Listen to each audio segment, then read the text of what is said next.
देव सवितर्दुरितानि परासुव यत् भद्रं तन्न आसुव। हमारे अभी तो श्रोता ही नहीं आए हैं,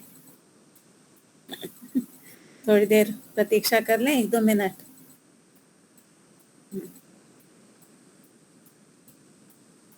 लीला माता जी, कोई शंका है तो पूछ सकते हैं।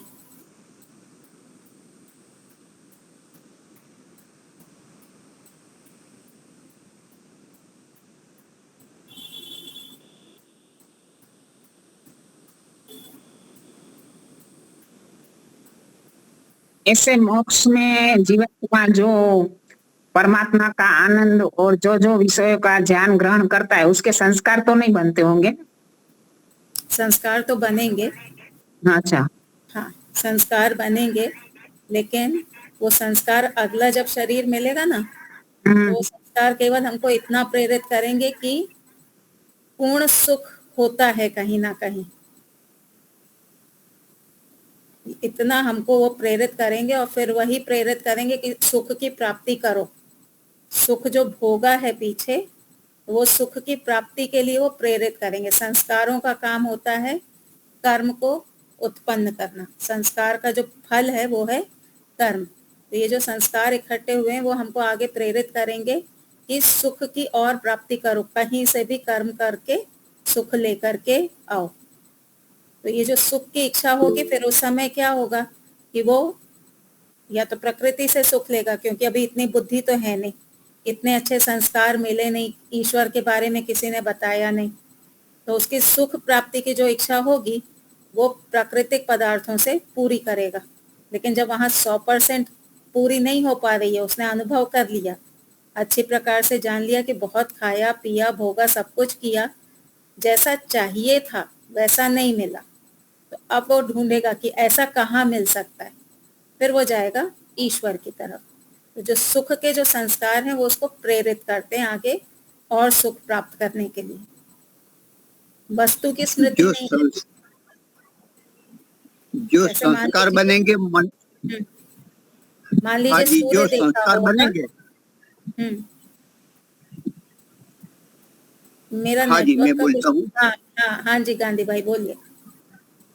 इसमें क्या जो संस्कार मोक्ष के है, तो संस्कार मन तो है नहीं, कोई प्रकृति भी नहीं है, तो मतलब एक तो अपने ज्ञान में रहेंगे आत्मा के साथ, और दूसरे परमात्मा के ज्ञान में। हाँ, आत्मा पर संस्कार और परमात्मा जानते हैं। हाँ, वहाँ मन नहीं होगा, और हमें कुछ रुचि होती है, तो कभी न कभी कहीं न कभी गए होंगे मोक्ष में, तो वो संस्कार हमें प्रेरित करते हैं, ऐसा भी शायद मान सकते हैं। देखिए, ये जो सुख की जो इच्छा है ना हमारी, ये स्वाभाविक है। सुख की इच्छा ये हमारी स्वाभाविक है। मोक्ष में एक बार को हम कल्पना कर लें कि हम कभी नहीं गए, वैसे तो हम गए हैं, ये जस्ट एक हाइपोथेटिकल, सिर्फ एक कल्पना है कि हम मोक्ष में कभी नहीं गए। कभी नहीं गए उसके बाद भी हमको सुख की तो इच्छा है ही। क्या कभी ऐसी इच्छा होती कि मुझे 80% सुख मिले, 20% दुख हो जाए? ऐसी कभी इच्छा नहीं होती ना।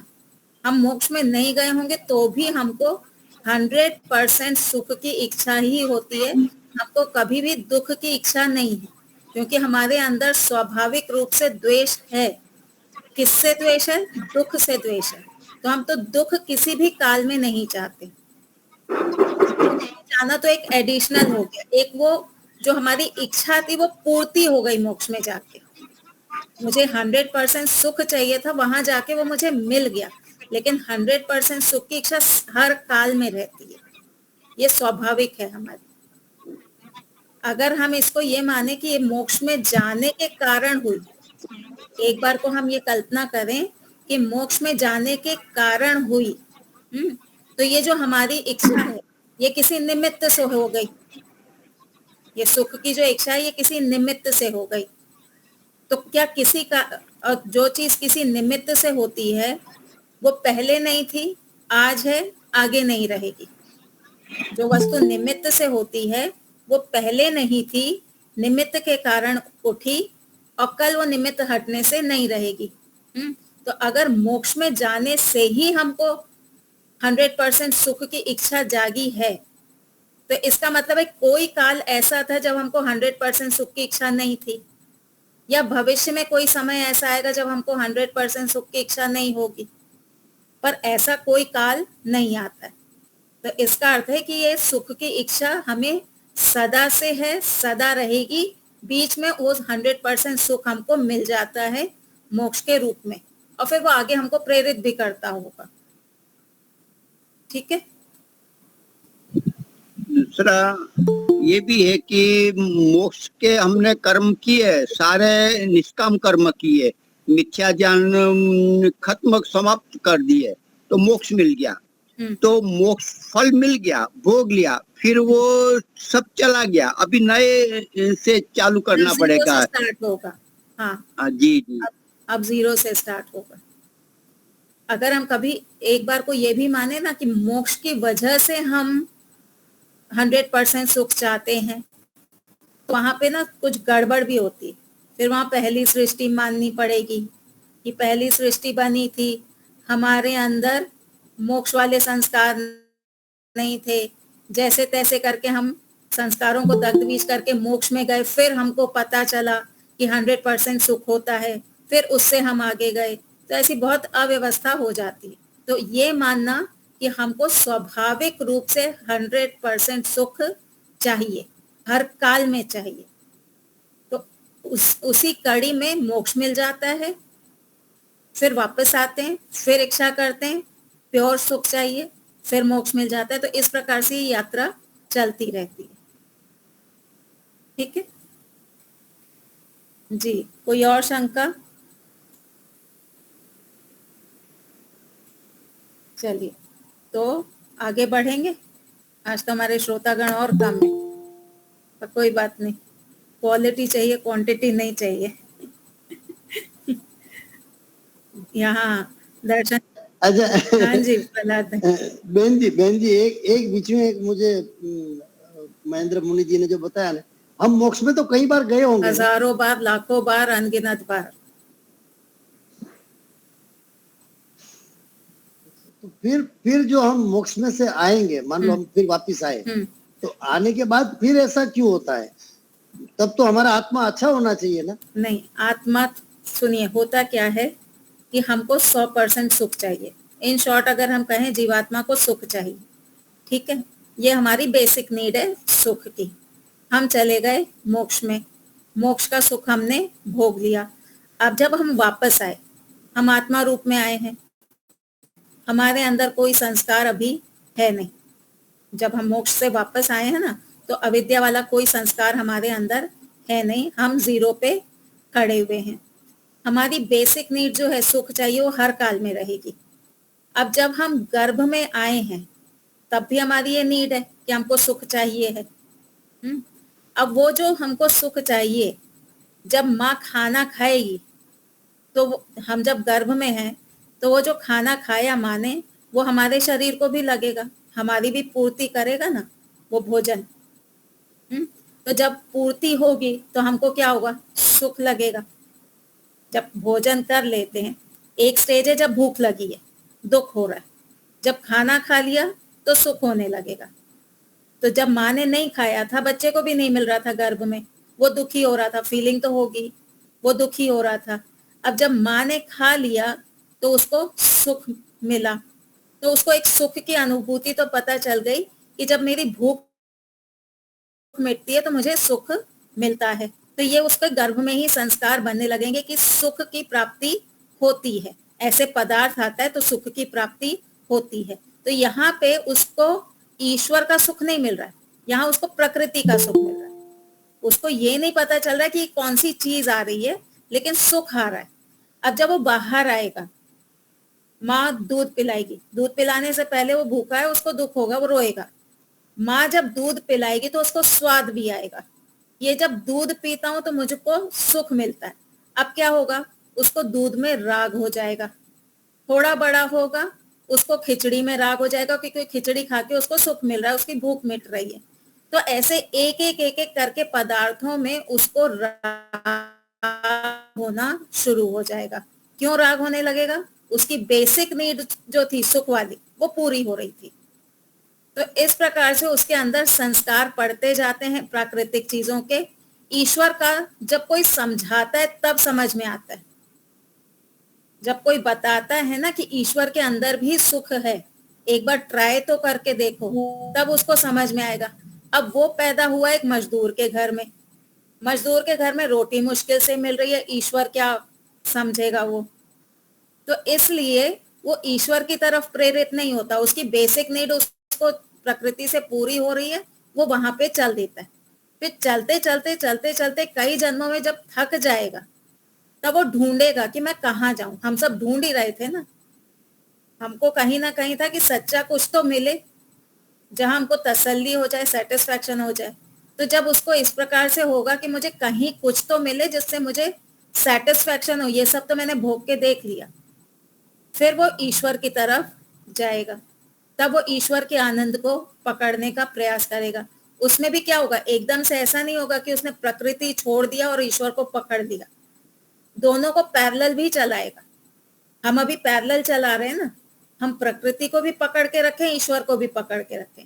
अब धीरे धीरे पलड़ा क्या होगा, ईश्वर वाला भारी होता जाएगा, प्रकृति वाला कमजोर होगा। फिर वो प्रकृति को छोड़ेगा और ईश्वर को पकड़ लेगा। तो जीरो पर उसको ईश्वर में कोई रुचि नहीं होगी। ठीक है, एकदम क्लियर हो गया। जब योगी मोक्ष में जाता है तब कुछ संस्कार बचे रहते हैं, शून्य तो नहीं होते। तो संस्कार कुछ बचे हैं, कर्म के फल भोगने बाकी है। तो उस अनुसार उसको योनि मिलेगी, मनुष्य योनि अत्यंत सामान्य। तो वो जागृत होंगे और वो खाने पीने जो आगे जो संस्कार बचे थे उस अनुसार वो व्यवहार करता जाएगा। इसमें थोड़ा सा सुधार करना है, इसमें थोड़ा सा सुधार करना है। हमको जो मोक्ष मिलता है वो संस्कारों के दग्ध बीज होने पर मिलता है। मोक्ष मिलेगा संस्कारों के दग्ध बीज होने पे। ठीक है, अब उसके अंदर अविद्या वाले, यानी मुझे खाना है, मुझे पीना है, इसमें मुझे सुख मिलेगा, ये संस्कार तो उसके हैं नहीं, उसको खाने पीने में कोई रुचि नहीं है। तो मोक्ष में जाने से पहले उसकी ये रुचि तो खत्म हो जाएगी, प्राकृतिक सुख वाली। दूसरी बात, जन्म जो मिलता है वो संस्कारों के आधार पे नहीं मिलता, वो कर्मों के आधार पे मिलता है। ठीक है, मोक्ष मिलता है संस्कार के दग्ध बीज होने पे, जन्म मिलता है कर्मों के आधार पे। अब मान लीजिए कि एक व्यक्ति है जिसने 40 वर्ष की आयु तक सकाम कर्म किए, सकाम कर्म उसके इकट्ठे होते रहे। अब 40 के बाद उसको किसी ने ईश्वर के बारे में बता दिया, निष्काम कर्म के बारे में बता दिया, वो लग पड़ा उसमें, और 10 साल में उसने अपने सारे जो अविद्या के संस्कार थे उनको दग्ध बीज कर लिया। तो 50 की आयु तक आते आते उसने अपने सारे जो संस्कार थे उनको दग्ध बीज कर लिया। लेकिन उसके बाद भी अभी उसकी मृत्यु नहीं आई है, वो 20 साल और खींचेगा, 70-80 साल तक उसका शरीर चला जिसमें उसने निष्काम कर्म किए और ईश्वर ने उसको मोक्ष दे दिया। अब जो 40 तक उसके कर्म थे बचे हुए, जिनका फल अभी उसको नहीं मिल पाया था, इस शरीर के बाद जो मिलना चाहिए था वो उसको मिला नहीं। क्यों? क्योंकि अगला उसका जन्म हुआ नहीं। तो वो जो कर्म है वो उसके अकाउंट में पड़े रहेंगे। 40 तक जो सकाम कर्म थे वो पड़े रहेंगे। दूसरा, जब उसकी जीवन मुक्त अवस्था थी, 50 के बाद जो उसकी जीवन मुक्त अवस्था आ गई, तो उस अवस्था में रहते हुए भी कुछ उससे अनजाने में गलतियां होंगी, जानबूझ के वो नहीं करेगा, अनजाने में होंगी। जब रास्ते में चलेगा तो चींटियां मार देंगी, कोई और कीट पतंगे आदि मारेंगे, है ना। तो इस प्रकार से जो अनजाने में गलतियां होंगी, कर्म होंगे, वो भी उसके इकट्ठे होते रहेंगे।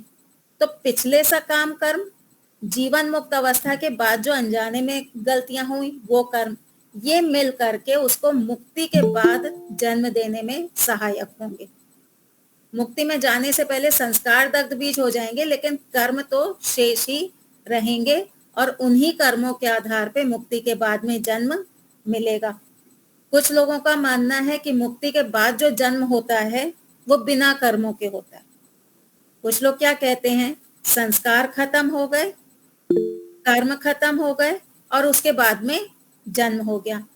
तो कई जगह पे सत्यार्थ प्रकाश में भी आया है कि बिना कर्मों के ईश्वर जन्म नहीं देता। वो जो भी आप कर्म करोगे उसके आधार पे ही आपको जन्म मिलेगा, और कोई भी कर्म बिना फल दिए नष्ट नहीं होता।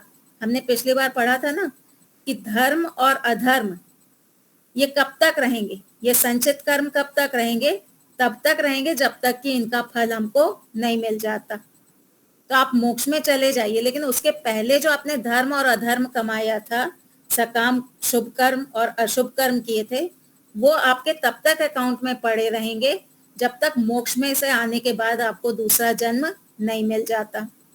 अगर हम ये माने कि हमको जीरो से, यानी बिल्कुल कर्म थे नहीं और ईश्वर ने शरीर दे दिया, तो उसका आधार क्या है? कोई आधार हमको दिखाई नहीं दे रहा। बिना कर्म के ईश्वर फल दे रहे हैं, तो ईश्वर क्या हो गए? अन्यायकारी हो।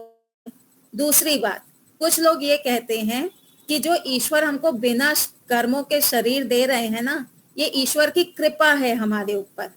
ईश्वर कृपा करके हमको शरीर दे रहे हैं। तो ये शरीर जो है ये आजादी है या बंधन है? ये तो बंधन है। बंधन। हाँ, शरीर तो एक बंधन है।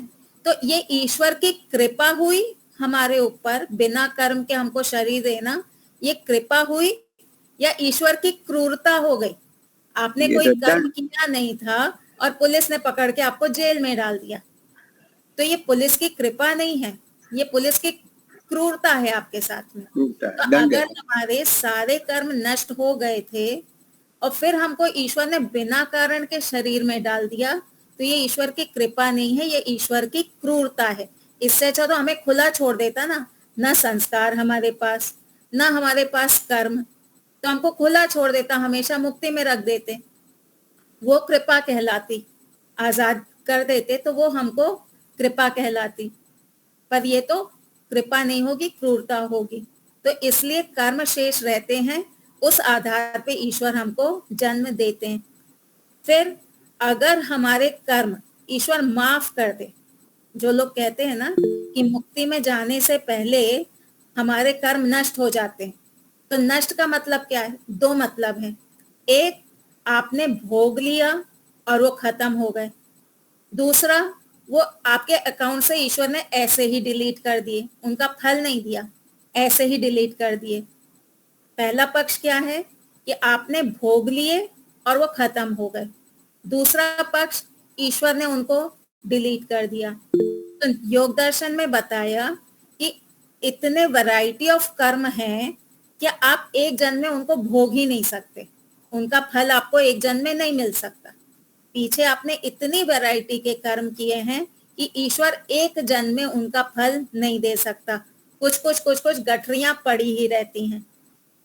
तो ये कहना कि आपने सारे भोग लिए इसलिए शून्य हो गया, तो ये फेल हो जाता है योग दर्शन के अनुसार, शब्द प्रमाण के अनुसार। दूसरा, ईश्वर डिलीट कर दे, तो ईश्वर क्यों डिलीट करेगा? ईश्वर बिना फल दिए थोड़ा ना डिलीट कर देगा, आपके डिलीट कर रहा है। आप मोक्ष में जाने के लिए तैयार हैं, आपके डिलीट कर रहा है, तो मेरे क्यों नहीं कर रहा? मेरे भी करो। फिर एक हम इल्जाम लगाएंगे ना कि जब आप उसका कर रहे हो तो मेरे भी करो।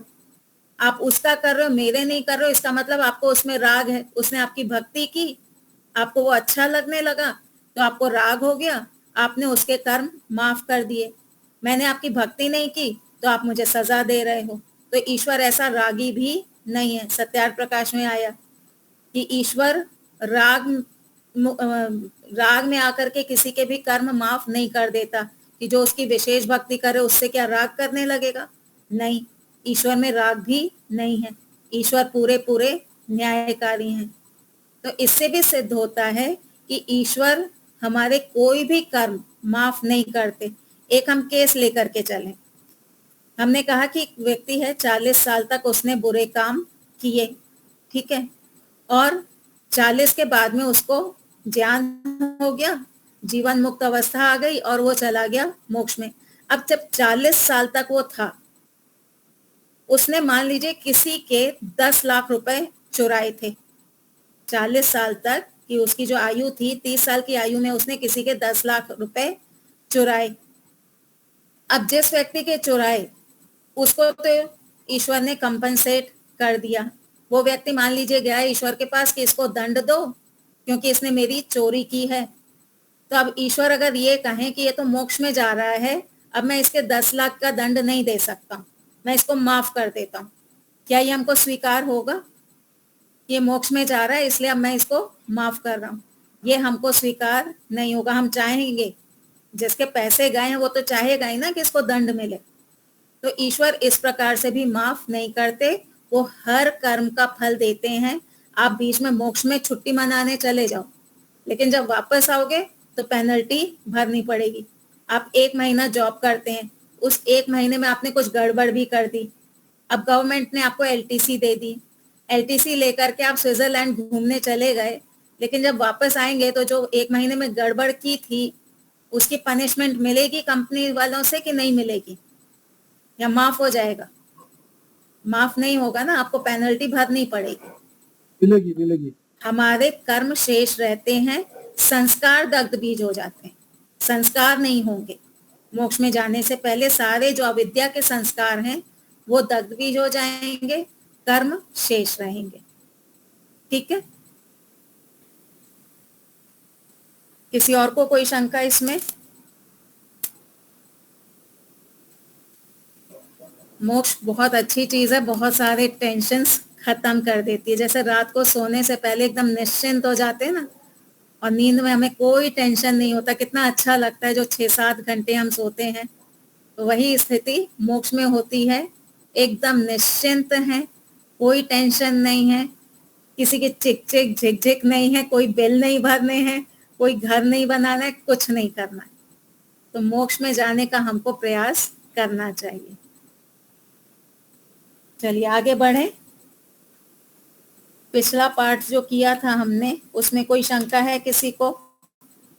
आपको शंका नहीं होगी तो फिर मैं अपनी शंका जगाऊंगी आपके सामने, उत्तर देना पड़ेगा। एक आध कोई तो वीडियो ऑन करो, पता चले कि सो नहीं रहे हैं। 9 से 10 के बीच में फिर नींद भी आने लगती है।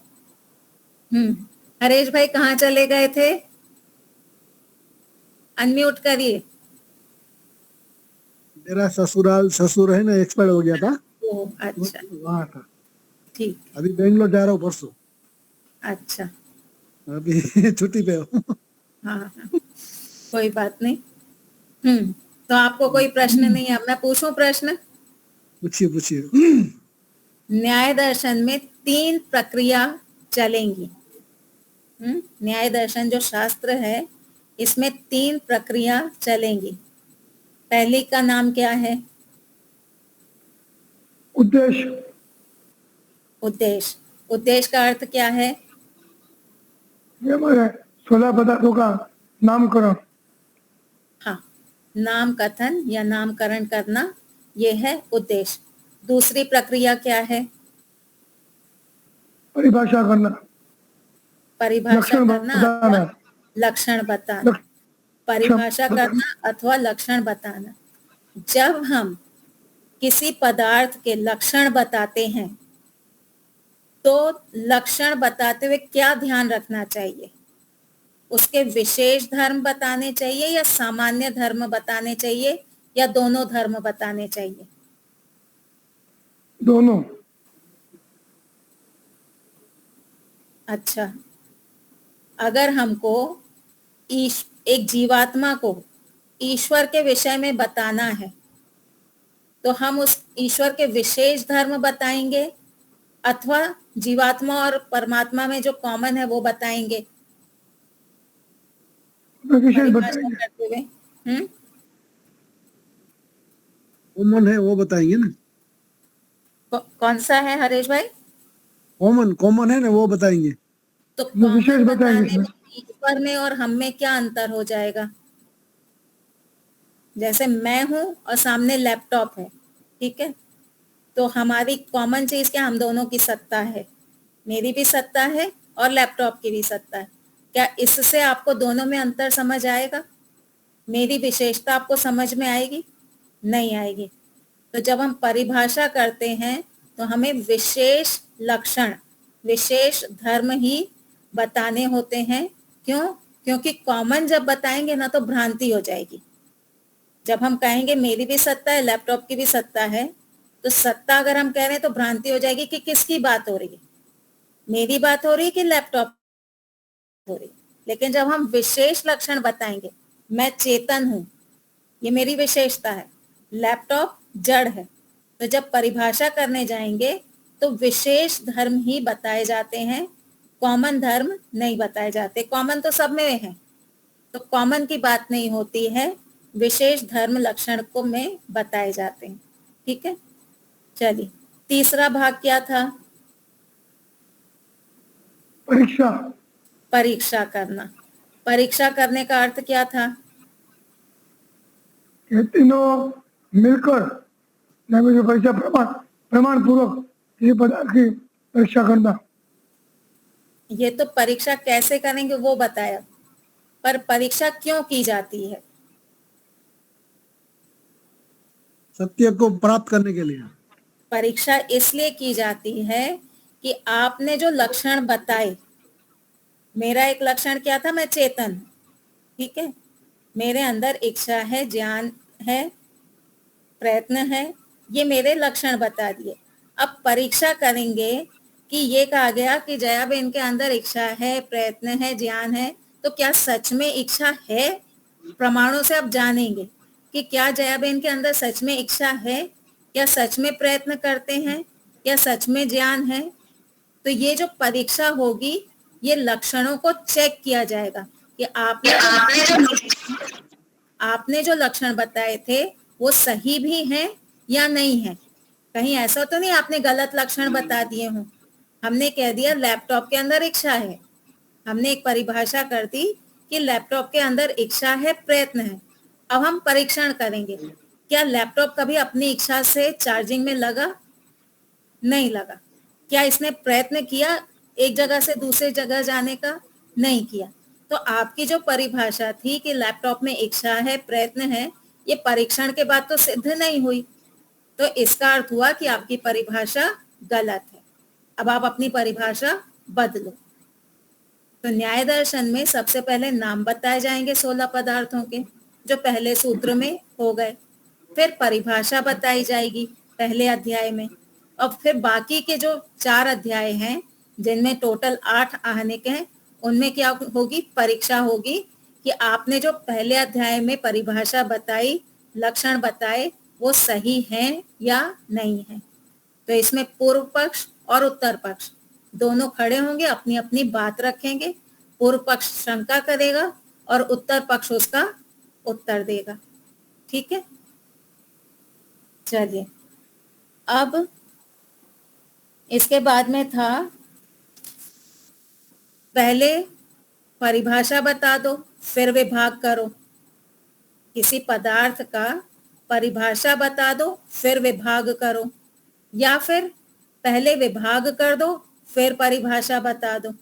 ये 2 शैली थी, पहले परिभाषा बता दो फिर विभाग करो, या फिर पहले विभाग कर दो फिर परिभाषा बता दो। ये 2 शैलियां थी। अब आपको मुझे उत्तर देना है ऐसे एक पदार्थ का जहां पे सूत्रकार ने पहले परिभाषा की और फिर उसके विभाग बताए।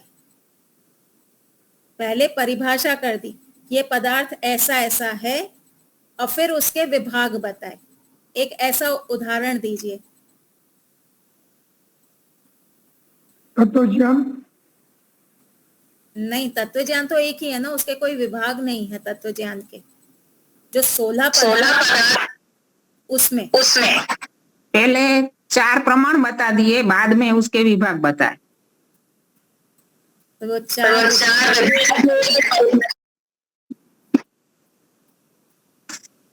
प्रमाण ऐसा कर दी, बाद में विभाग बताए। नहीं, सबसे पहले हमने जो तीसरा सूत्र देखा था उसमें 4 प्रमाणों के नाम बता दिए थे, है ना। तो पहले विभाग बता दिए, जो 4 प्रकार बताए ये पहले हो गए विभाग, और अब इसके आगे जाकर के इनकी परिभाषा बताएंगे, ठीक है। तो यहाँ पे पहले विभाग बता दिया, फिर परिभाषा बता दी। आपको मुझे एक ऐसा उदाहरण देना है जहां परिभाषा बता दी, उसके बाद विभाग बताए। बहुत सारे ऐसे पदार्थ हैं, देखिए 16 पदार्थों में कोई ढूंढिए।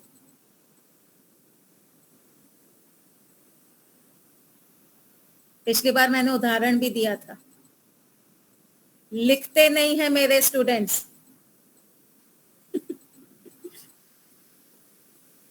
छल का उदाहरण दिया था मैंने कि पहले छल की परिभाषा बता देंगे कि वक्ता के तात्पर्य को नहीं समझना, और फिर उसके विभाग बताएंगे कि छल 3 प्रकार का है।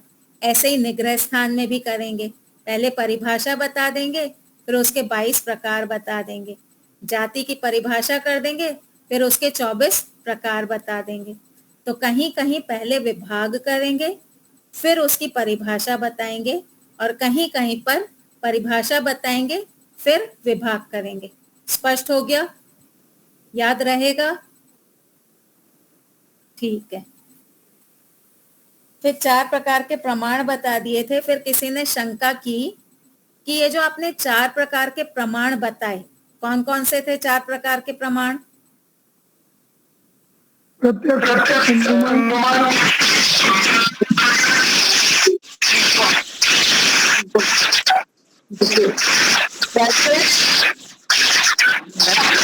अनुमान बहुत आवाज आ रही है। हाँ, प्रत्यक्ष अनुमान उपमान शब्द प्रमाण। ये 4 प्रकार के प्रमाण थे, प्रत्यक्ष, अनुमान, उपमान और शब्द। ये 4 प्रकार के प्रमाण थे। अब यहाँ पे किसी ने शंका की कि अगर हमको किसी एक पदार्थ को जानना है, हमको किसी पदार्थ के बारे में जानना है, तो उस पदार्थ को जानने के लिए हम 4 प्रकार के प्रमाण लगाएं, या फिर किसी एक प्रमाण से ही चल सकता है, या फिर ये कहें कि किसी पदार्थ को एक ही प्रमाण से जाना जाएगा या एक से अधिक प्रमाणों से भी जान सकते हैं। ये पूर्व पक्षी ने शंका की कि हमको किसी पदार्थ को जानना है तो एक प्रमाण से काम चल जाएगा या एक से अधिक प्रमाणों की भी आवश्यकता होगी। तो इसका उत्तर क्या दिया था उत्तर पक्ष ने? दोनों से चलते।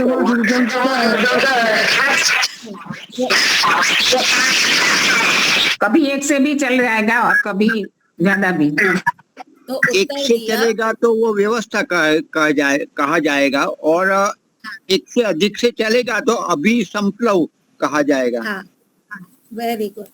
जहां पर पदार्थ को हम केवल एक प्रमाण से जान लेंगे तो उसको कहेंगे व्यवस्था, और जहां किसी पदार्थ को जानने के लिए हम एक से अधिक प्रमाणों का प्रयोग करेंगे उसको कहेंगे अभिसंप्लव। ठीक है, व्यवस्था जहां केवल एक प्रमाण से हमने पदार्थ को जान लिया, और अभिसंप्लव जहां पर हमको अधिक प्रमाणों की आवश्यकता पड़ी।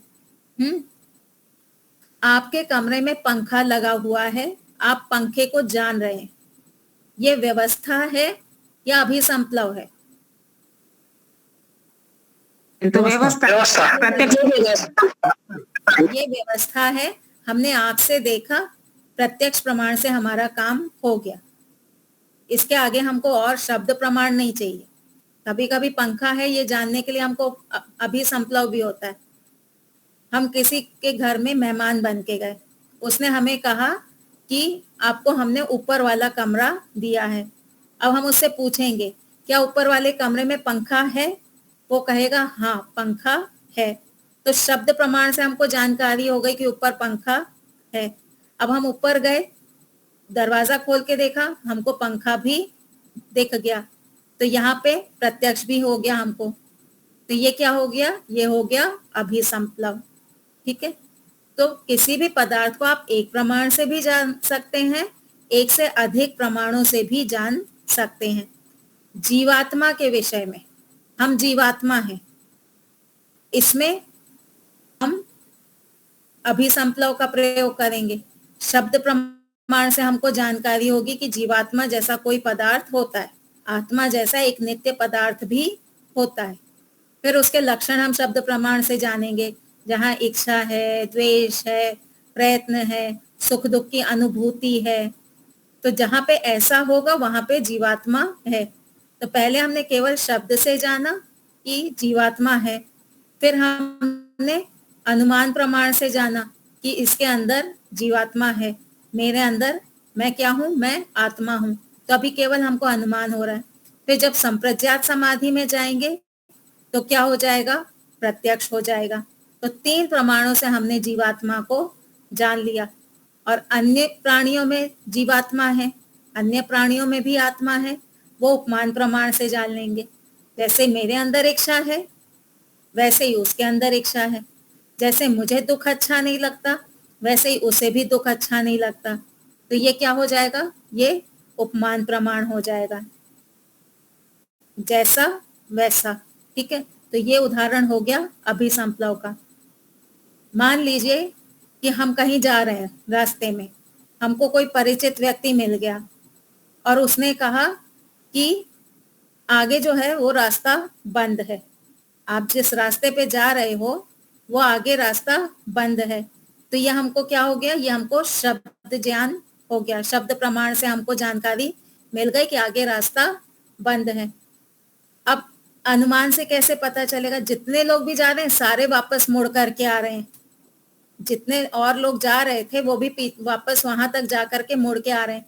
तो आते हुए व्यक्तियों को देख करके हमको अनुमान हो जाएगा कि आगे रास्ता बंद है।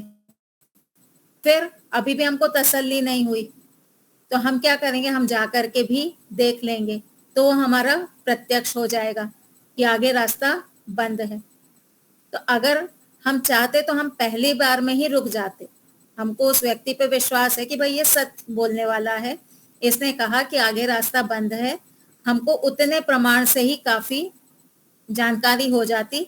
अब हमको अनुमान करने की आवश्यकता नहीं थी, हमको जा करके देखने की भी आवश्यकता नहीं थी, हम उतने से ही वापस लौट सकते थे और वो हमारा लौटना भी सही होता।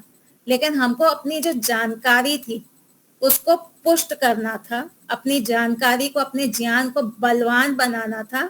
इसलिए हमने क्या किया, हमने प्रत्यक्ष करके देखा। प्रत्यक्ष करने से क्या होता है, ज्ञान एकदम बलवान हो जाता है। शब्द, अनुमान, उपमान और प्रत्यक्ष, ये चारों में से जो सबसे अधिक बलवान होता है वो होता है प्रत्यक्ष। प्रत्यक्ष के बाद में कोई शंका नहीं रहती। शब्द प्रमाण, अनुमान प्रमाण, इनसे भी जानकारी होगी लेकिन वो उतनी स्पष्ट नहीं होती। आप सो रहे थे, अभी बारिश का सीजन आ गया, रात को आप कमरे में सो रहे हैं, बिजली कड़कती हुई आपको सुनाई दी। अब इतने से आप क्या अनुमान लगा लेंगे कि बादल हैं। इतने से आपको जानकारी हो जाएगी ना कि बादल हैं, बिजली कड़क रही है, इसका अर्थ है कि बादल हैं। तो ये क्या हो गया, बादलों की जो जानकारी हुई ये हो गई व्यवस्था। है बादल तो हैं, इतनी हमको जानकारी हो गई और हम सोते रहे, हमको उठ करके नहीं देखना है। तो ये जानकारी भी हमारी पूर्ण है कि बादल हैं, ये कंफर्म नॉलेज है। पर कैसे बादल हैं, घने बादल हैं, काले हैं, सफेद हैं, कैसे बादल हैं, वो जो पक्की जानकारी है वो कब होगी, जब हम प्रत्यक्ष करेंगे। तो व्यवस्था से भी हमारा काम चल रहा है और अभिसंप्लव से भी हमारा काम चलता है। ठीक है, स्पष्ट हो गया। तो दोनों ही जो प्रक्रिया है ये न्यायिक है, इनमें कोई कमी नहीं है। चलिए अब आगे बढ़ते हैं।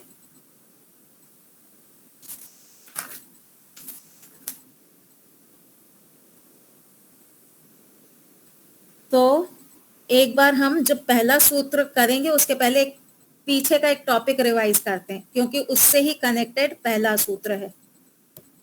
पहले हमने पढ़ा था प्रमाण, प्रमेय, प्रमिति और प्रमाता। ठीक है, क्या पढ़ा था हमने, प्रमाण, प्रमेय, प्रमिति और प्रमाता। इसमें प्रमाण क्या है, प्रमाण ये जानने का साधन है। हाँ, प्रमाण जिन साधनों से हमको जानकारी प्राप्त होगी वो है प्रमाण। ठीक है, हमने पंखा देखा तो यहाँ पे आंख क्या है, ये हमारा प्रमाण हो गई। आंख से हमने पंखा देखा ना, तो आंख हो गई हमारा प्रमाण। प्रमाण के बाद है प्रमेय। प्रमेय का अर्थ है जिस वस्तु को हमको जानना है, जिस वस्तु की जानकारी हमको प्राप्त करनी है वो है प्रमेय। तो यहाँ पे इस केस में प्रमेय कौन हो गया, पंखा। हमने आंख से पंखे को देखा, आंख हो गई प्रमाण और पंखा हो गया प्रमेय। जब हमने प्रमाणों के माध्यम से प्रमेय के बारे में जाना तो जो जानकारी हमको मिली कि ये पंखा है, ये जो जानकारी हमको प्राप्त हुई इसको क्या कहेंगे, प्रमिति। ये हो गई। ठीक है, और मैं जान रही हूँ, मैं प्रमाणों के माध्यम से प्रमेय के विषय में मुझे प्रमिति प्राप्त हो रही है, तो मैं कौन हो गई, मैं हूँ प्रमाता। तो ये चार बातें हैं। ठीक है, अब ये जो चार है ना, प्रमेय, प्रमाण, प्रमिति, प्रमाता, ये इंटरचेंज है, ये पारिभाषिक है, ये फिक्स नहीं है। ये किसी एक पे अगर प्रमाण वो बन गया तो प्रमाण ही बन के रह जाएगा, ऐसा नहीं होगा। वो कभी प्रमेय बन सकता है, कभी प्रमिति बन सकता है। प्रमाता जो है, जो जीवात्मा है, वो कभी प्रमाण भी बन सकता है, कभी प्रमेय भी बन सकता है। प्रमाण वो इनडायरेक्टली बनेगा, डायरेक्टली नहीं बनेगा। जीवात्मा जो है वो इनडायरेक्टली प्रमाण बनता है। जैसे गवाह जो होते हैं, मान लीजिए किसी केस में आप गवाह हैं तो आप डायरेक्ट प्रमाण नहीं, आपका जो वचन है ना वो प्रमाण होगा। ठीक है, तो हम कभी प्रमेय बन जाएंगे, कभी प्रमाता बन जाएंगे। तो ये जो शब्द हैं ये इंटरचेंज वाले हैं। कभी प्रमिति है, प्रमाण बन जाती है। मैंने आंख से देखा कि पंखा है, ठीक है, मुझे जानकारी हो गई कि पंखा है, ये मेरी प्रमिति है कि कमरे में पंखा लगा हुआ है। अब इस प्रमिति के आधार पे जो मेरी अगली क्रिया होगी, प्रमिति क्या है, कमरे में पंखा है, इस प्रमिति के आधार पे मैं अगली क्रिया करूंगी। पंखा है तो अब मैं पंखे को चलाऊंगी, पंखा है तो पंखे को चलाऊंगी। पंखा नहीं है तो मेरा अगला एक्शन भी नहीं होगा। तो इस केस में पंखा है, इस आधार पे अब जो मेरा अगला एक्शन होगा पंखा ऑन करना, तो इस केस में पंखा ऑन करना, ये जो मेरा विचार है, ये हो जाएगी प्रमिति। जो अगला एक्शन होगा ना, प्रमिति के आधार पे जो अगला एक्शन होगा वो हो जाएगी प्रमिति, कि मुझे पंखा चलाना है। और ये जो प्रमिति थी कि पंखा है, अब ये क्या बन जाएगा, ये बन जाएगा प्रमाण। समझ में आया? पंखा है, इस आधार पे मेरा अगला थॉट जागेगा। पंखा है, इस ज्ञान के आधार पे मेरा अगला थॉट जागेगा, मुझे पंखा चलाना है। तो नेक्स्ट जो थॉट है, नेक्स्ट जो विचार है, अब वो बन जाएगी प्रमिति। और ये जो प्रमिति थी अभी तक कि पंखा है, ये हो जाएगा प्रमाण, क्योंकि प्रमाण के आधार पे ही आपका अगला काम होगा, बिना प्रमाण के आपका अगला काम नहीं होगा। ठीक है, तो प्रमाण प्रमिति में भी बदल प्रमिति प्रमाण में बदल जाती है। इसको दिमाग में बैठा करके रखिएगा। ठीक है, न्याय दर्शन में वृत्ति जो है, वृत्ति के दो अर्थ हैं। एक है सन्निकर्ष, किसी वस्तु के साथ में सन्निकर्ष होना, संबंध बनना, और दूसरा है ये ज्ञान। ठीक है, एक है सन्निकर्ष और दूसरा है ज्ञान। अब हम आते हैं अपने चौथे सूत्र पे। चौथा सूत्र क्या है, बोलेंगे इंद्रियार्थ सन्निकर्ष उत्पन्नम ज्ञानम अव्यपदेश्यम अव्यभिचारी अव्यवस्यात्मकम आत्मकम प्रत्यक्षम। ठीक है, अब देखिए यहाँ पे कहा कि इंद्रिय का, इंद्रिय यानी ये जो हमारी 5 प्रकार की इंद्रियां हैं, इनका जब अपने अपने अर्थ के साथ में सन्निकर्ष होगा यानी संबंध बनेगा, तो उस समय पे, जी महेंद्र भाई, ठीक, जब अपनी अपनी इंद्रिय का अपने अपने अर्थ के साथ में संबंध बनेगा, तब जो ज्ञान होगा उसको कहेंगे प्रत्यक्ष प्रमाण। जब जब अपनी अपनी इंद्रिय का अपने अपने अर्थ के साथ में संबंध होगा, तब जो ज्ञान होगा उसको कहेंगे प्रत्यक्ष प्रमाण। यहाँ पे इस जगह पे ज्ञान को प्रमाण कह रहे हैं। अभी तक हम क्या कह रहे थे कि जो ज्ञान होता है वो हम ज्ञान को प्रमिति कहते थे, लेकिन इस सूत्र में कहा कि वो जो ज्ञान हो रहा है वो है प्रमाण। तो इससे क्या सिद्ध होता है कि प्रमिति जो है वो प्रमाण में बदल सकती है। पहले आपको भूमिका क्यों बताई कि प्रमिति प्रमाण में बदल सकती है। पंखा है, ठीक है, पंखा है, इसके आधार पे जो अगला थॉट होगा, तो वो जो पहला थॉट था कि पंखा है वो हो जाएगा प्रमाण, और उसके आधार पे अगला थॉट हो जाएगी प्रमिति। तो हमने क्या कहा था कि आंख जो है वो प्रमाण है, उस केस में हमने कहा था आंख जो है वो प्रमाण है। लेकिन ये सूत्र क्या कह रहा है, आंख और पंखा दोनों का जब सन्निकर्ष होगा और जो ज्ञान उत्पन्न होगा वो है प्रत्यक्ष प्रमाण। आज तक इस एंगल पे सोचा था कभी इस सूत्र को? न्याय दर्शन कई बार पढ़ा है ना, इंद्रियार्थ सन्निकर्षोत्पन्नम ज्ञानम अव्यपदेश्यम, बहुत बार हमने ये सूत्र पढ़ा था, लेकिन कभी हमने ये नहीं सोचा था कि यहाँ पे तो ज्ञान को प्रमाण कह रहे हैं। पर ज्ञान को प्रमाण क्यों कह रहे हैं? क्योंकि वो जो ज्ञान है अब उससे अगला स्टेप फॉलो होगा। स्पष्ट हो गया? तो हमारे पास 5 प्रकार का बाह्य प्रत्यक्ष होता है। प्रत्यक्ष कितने प्रकार का है? कुल 6 प्रकार का प्रत्यक्ष होता है। 5 प्रकार का बाह्य प्रत्यक्ष और 1 आंतरिक प्रत्यक्ष। बाह्य प्रत्यक्ष कौन सा है? आंख से जो आपने रूप का ग्रहण किया वो एक प्रकार का प्रत्यक्ष है। कान से आपने शब्द का ग्रहण किया वो एक प्रकार का प्रत्यक्ष है।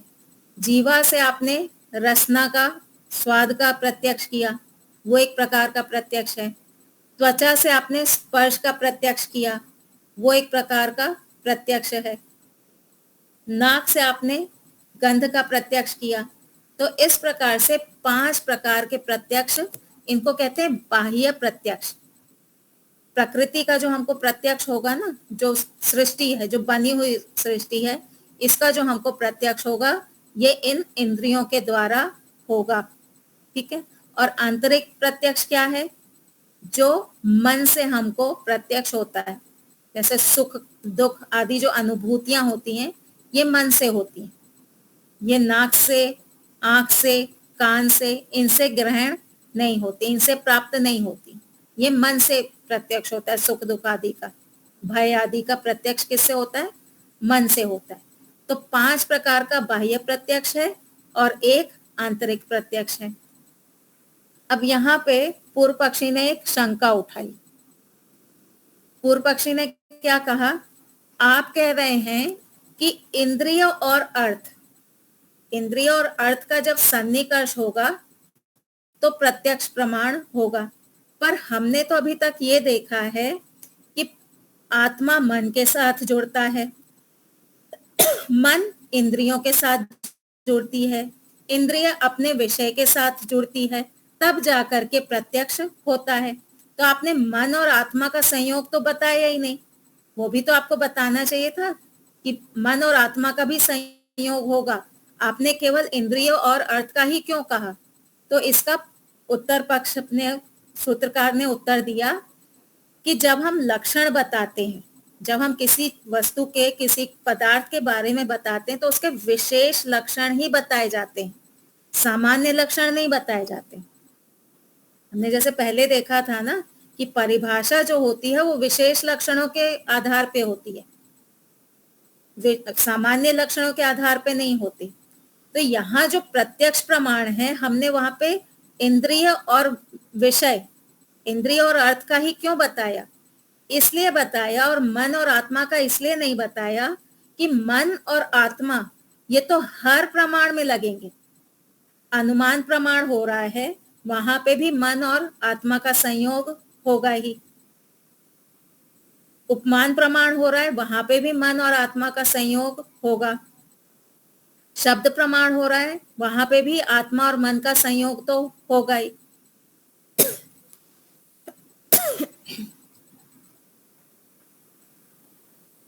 तो अगर हम आत्मा और मन का संयोग बताने लगे तो फिर प्रत्यक्ष, अनुमान, उपमान और शब्द, इनमें भिन्नता क्या रह गई? कोई भिन्नता नहीं रह गई। भिन्नता कब आ रही है? जब जिस पदार्थ को हमें जानना है उसके साथ इंद्रिय का संयोग, उसके साथ इंद्रिय का संबंध, वो विशेष है। ये विशेषता आपको अनुमान में नहीं मिलेगी। अगर आप आंख से अग्नि देख रहे हैं तो यहाँ पे अग्नि का सीधे आपके इंद्रिय के साथ में संयोग है, संबंध बना हुआ है। ऐसा संबंध आपका अनुमान में नहीं बनेगा। अनुमान में किसके साथ संबंध बनेगा? धुएं के साथ। लेकिन जानकारी किसकी हो रही है?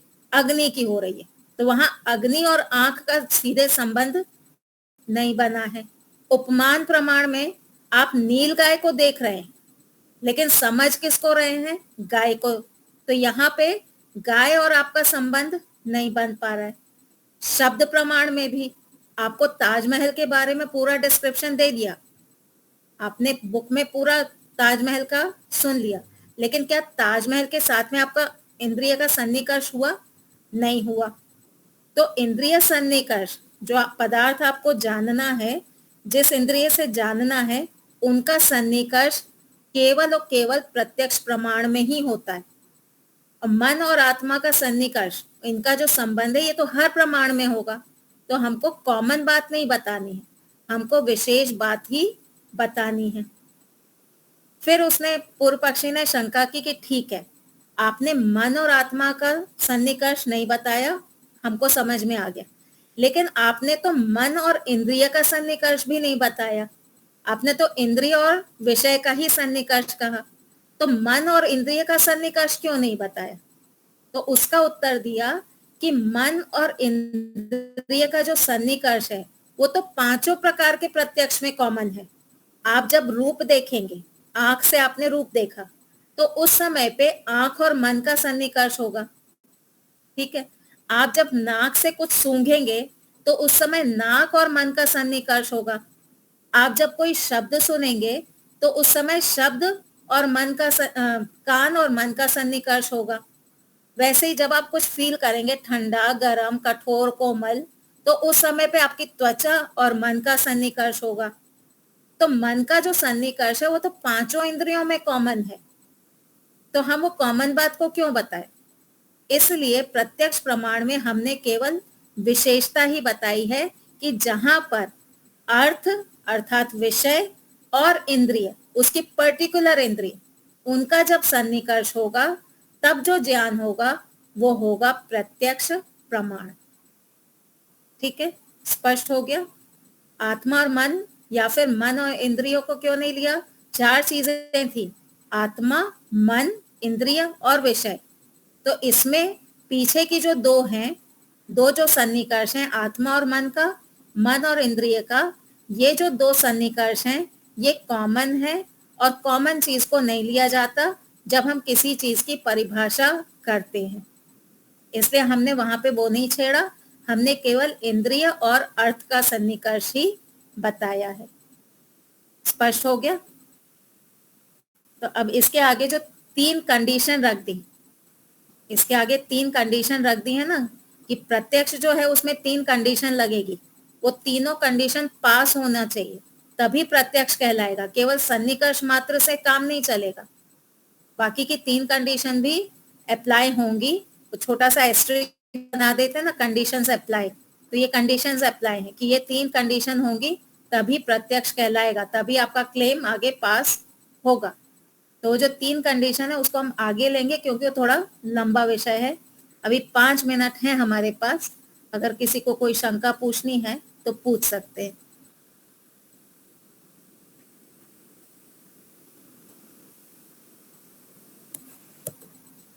आज हमारे डॉक्टर साहब नहीं आए? आए हैं? हैं।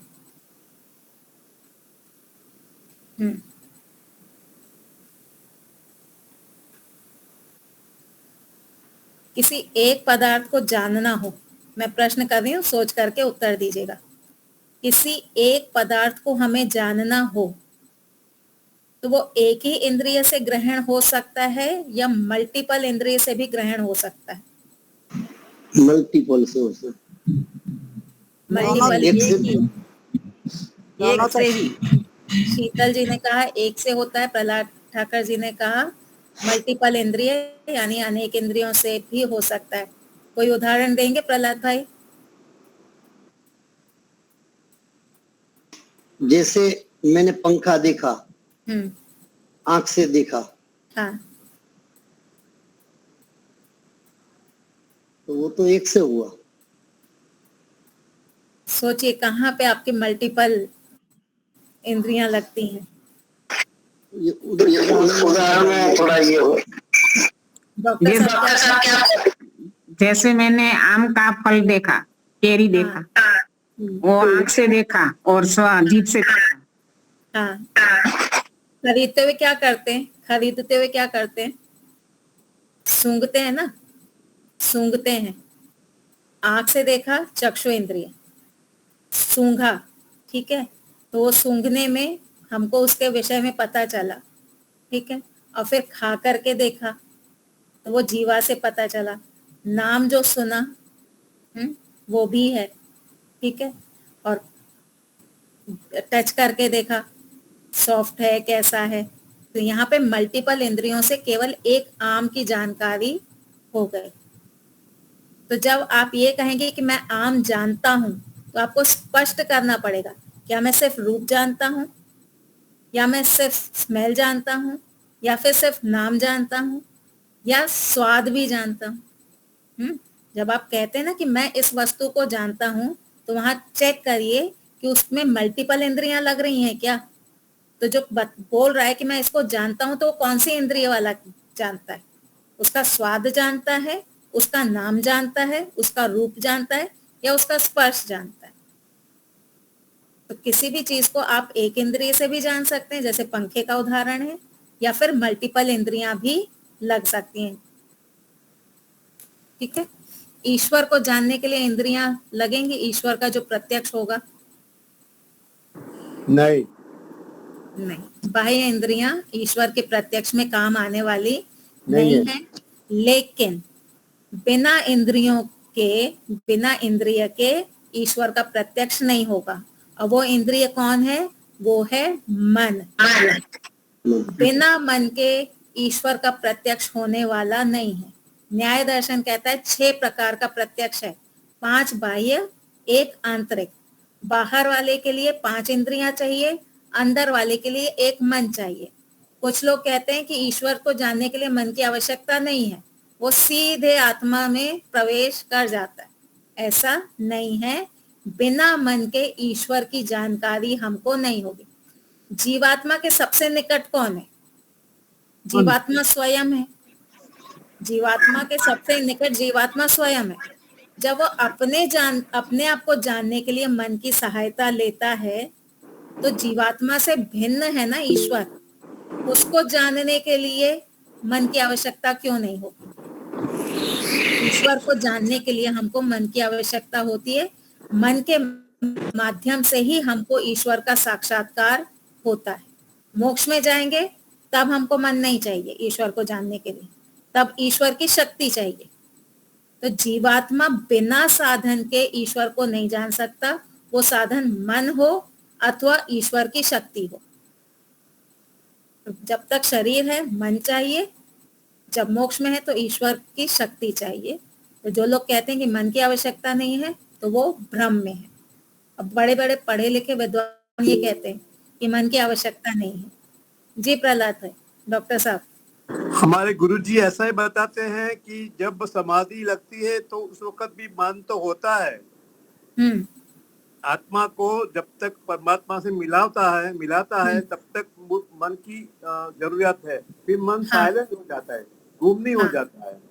नहीं, कुछ लोग ऐसा मानते हैं कि असंप्रज्ञात समाधि में मन एक साइड में हो जाता है, उसकी कोई जरूरत नहीं होती, वहां पे सीधे ईश्वर का आनंद मिलने लगता है। पर ऐसा नहीं होता, आंतरिक प्रत्यक्ष मन के माध्यम से ही होता है। वहां पे भी हमारे और ईश्वर के बीच में मन रहता है, पर वहां पे पूरा प्रत्यक्ष होता है। जैसे अभी आपको आंख के माध्यम से पंखे का पूरा प्रत्यक्ष हो रहा है ना, कोई भ्रांति नहीं है। वैसे ही असंप्रज्ञात समाधि में मन के माध्यम से ईश्वर का प्रत्यक्ष होता है, वो निर्भ्रांत होता है, उसमें कोई भ्रांति नहीं होती है। ऐसा नहीं कि मन बीच में आ गया तो भ्रांति होगी, पता नहीं पर्दे के पीछे ईश्वर कुछ और होगा, ऐसा नहीं होता। निर्भ्रांत ज्ञान होता है असंप्रज्ञात समाधि में मन के माध्यम से। ठीक है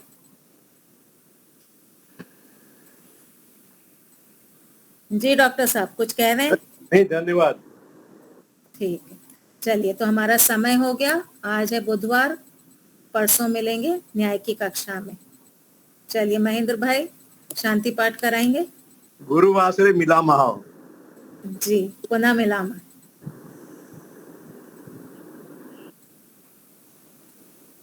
चलिए, आप में से कोई शांति पाठ करा दीजिए। महेंद्र भाई का शायद नेटवर्क